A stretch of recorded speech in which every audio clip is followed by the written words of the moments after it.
Well, I'm on the farm today. I've got the Krone 2801cv on the Massey 1105, and we're going to cut this Teff grass. It's looking pretty good. I got some Johnson grass mixed in with it and a few other weeds, but we got to get it off the field so second cut can get underway. And I'll have more to say when I get up in the cab and make a round or two. So let me get busy.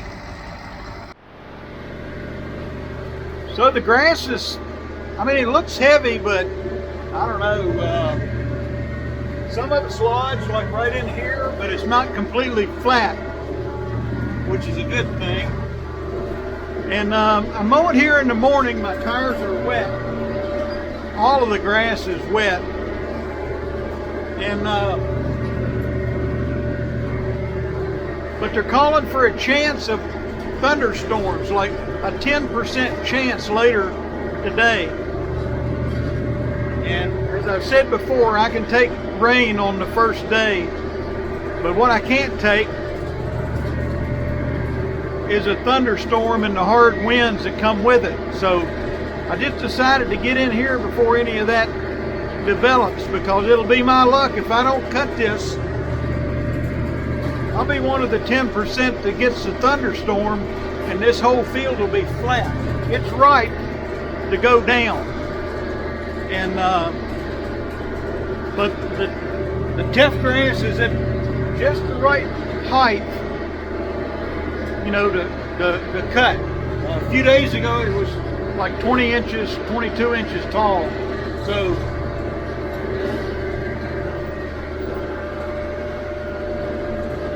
I don't know how well the cutter's going to pick up some of this lodged grass. It probably won't. I'll have to come in there and cut that. I'll probably bring my John Deere riding mower in here, garden tractor, and literally mow some of these spots where it wants to leave big long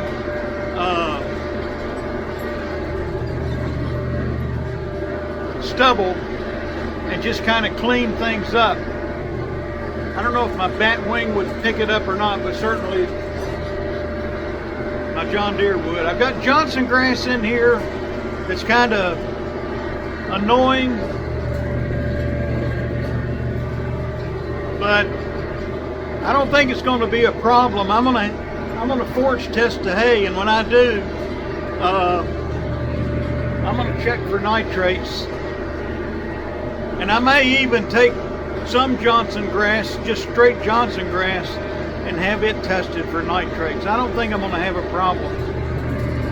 Any prussic acid that builds up because we've been in a drought will dissipate when the hay dries, but it's the nitrates that are potentially the bigger problem. But I put hardly any fertilizer on here. It's not like I hit it with, you know, a crazy amount of fertilizer. But it's definitely turning off. It's lighter up in here and then back over in this part. I've already clipped that because of this is just like an infestation of Johnson grass, and I'm just kind of going back over it to knock it down, save me another pass with a bush hog. So even with what lodging I got, I think it's going to be some square bales off here. It's deceiving when you look at it. You see this big canopy and you think, oh man, I've got tons and tons of hay, and maybe I do, but when you stand over top of it and look down, it's such a thin blade grass that you know, it's not like a big old thick fertilized patch of Timothy where you do get tons and tons of grass. You know, you cut that stuff. I'm in if you're new to the channel, this is a 1977 Massey Ferguson 1105. It's got a 354 cubic inch Perkins diesel with a factory turbo. Krone is a 2801cv impeller tine conditioner. It's basically a 9-foot cut. knock on wood, it's been a great machine. What I'm cutting right now, you're just not going to cut with a hay bind. And I'm not sure with these fine stems, I'm sure the conditioners, the impeller tine conditioners, are probably about as good as you can get. I think the rollers, it's not a big diameter stem, so I'm not sure how effective a roller is unless you're rolling some of this Johnson grass through, but I do think the impeller tines, especially on this Krone, are aggressive enough to scuff the grass and rub it together such that I've got my best hope for a dry down. You can see up here there's some Johnson grass. I don't understand. This stuff was in here when I bought the property, and it's been a battle trying to eradicate it. But you know, it's not full of lamb's quarters and stickweeds and autumn olive sprouts, so I'll probably mark the hay. I'll price the hay according to the quality once I get it off. So I planted this grass on May the 21st, and today is June the 29th. So we got 39 days of growth right here from seed to what you see, and again with minimal fertilizer. 39 days of growth, and I'm cutting at a 5-inch stubble. It is my expectation that this stuff will jump back, and I will put some fertilizer on it for the second cutting. I don't know, maybe I'll have more hay and I know what to do with here, but that would be good. In as much as we're in a drought,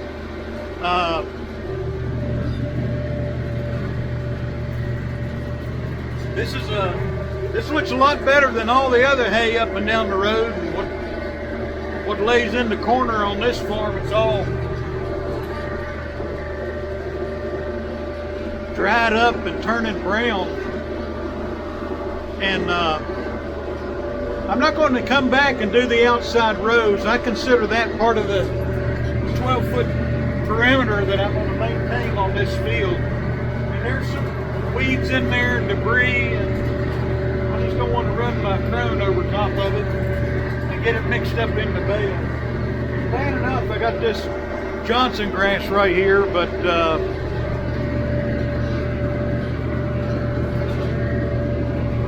anyway, I'm running in third gear high, low range, multi-power high, so I'm not going super fast, and I really don't want to, because I just want to give the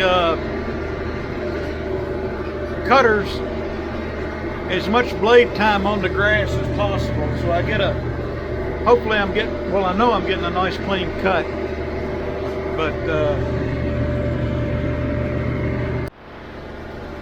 so the dry down on this hay, I talked about the impellers on the Krone, and I feel like they give me the best advantage on this thin stem Teff grass. But this is going to be a really tough week. It's high humidity, and there's some lodging right there, and it won't pick that stuff up if it's on the ground. But anyway, it's going to be high humidity, and but the worst part is the temperatures are going to be up close to 100 degrees. It's going to be some hot hay in here baling this up.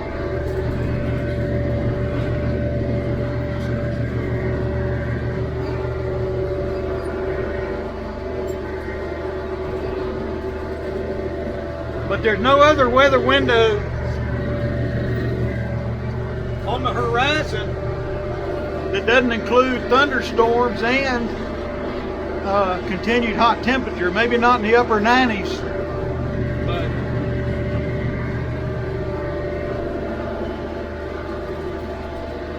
I started here about 9 o'clock this morning, maybe 9:30 by the time I got in the field. And you can see some moisture laying up on the apron of the Krone.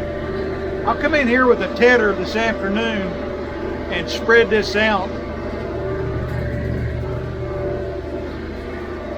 The main thing is to keep it turned so it doesn't lay in a pile and develop some dust. This hay will probably get hay preservative when I bale it. I'm not sure if the hot sun is going to be enough to get it totally dry. And this is a valuable crop, and I don't need dust. So I'll probably use preservative, and I'll definitely get this more than I usually would.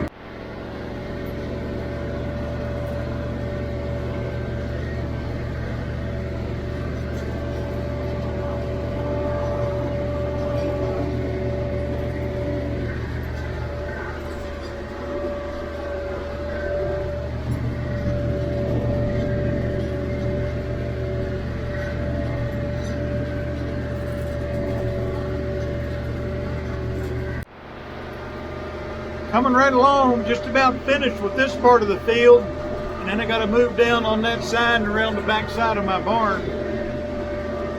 There's going to be some square bales if I can make them, without a doubt.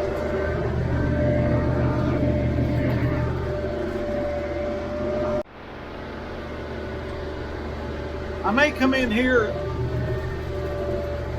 some of these little patches of Johnson grass, they're pretty visible in the hay. I mean, the contrast of the stems is so different. You look down over here, I don't know if you can see that or not. But I may come in here and pick some of those out so they don't totally make it in the bale. All right, for better or worse, this field is finished, so now it's time to move down into here. So the Teff grass is heavy down in here, more so than on the other part of the field, but it's also more lodged down here. Of course, wherever I drive over it, opening up the field, you don't stand back up, and of course the cutter doesn't pick it up. So it is what it is. You can see out in there, even though there's some lodging going on, it's still there's some serious grass down in there. The devil's in the details. It always looks heavier until you start raking and baling. And right now I'm just going around the perimeter of this lower half of the field.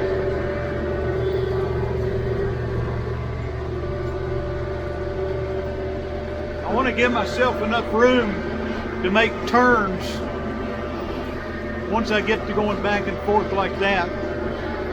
I took a piece of corn, and I noticed I bought some fertilizer, bulk fertilizer, and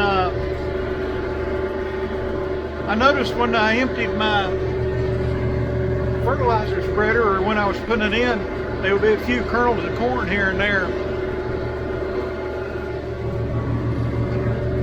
I don't think that'll come back in the second cutting, but you can see where it's lodged out in here. But I think my cutter's going to get under a lot of that. I don't know, we'll see once I get it baled what I got left. But yeah, this stuff needed to be cut.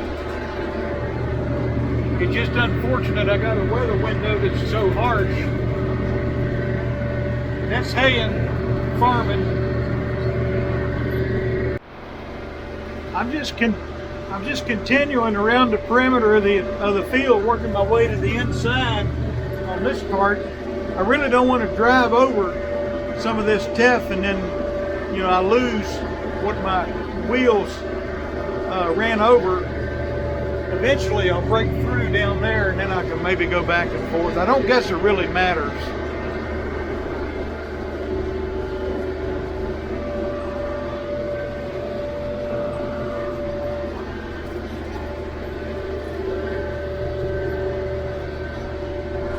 Like I say, it looks so impressive,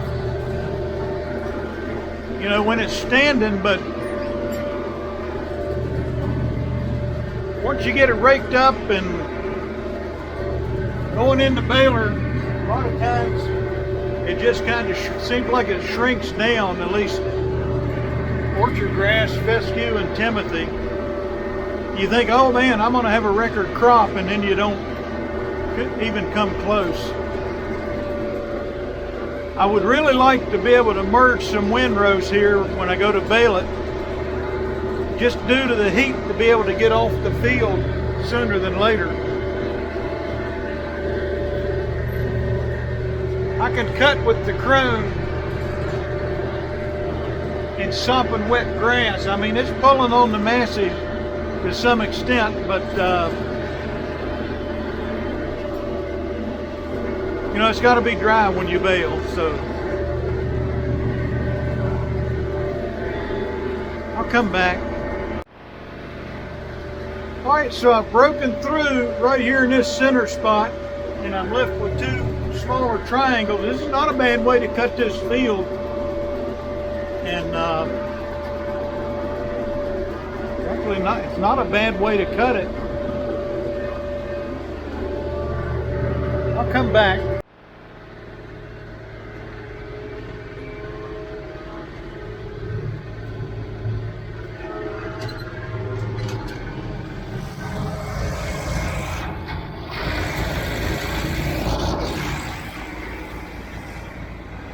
All right, so I have finished cutting this field, and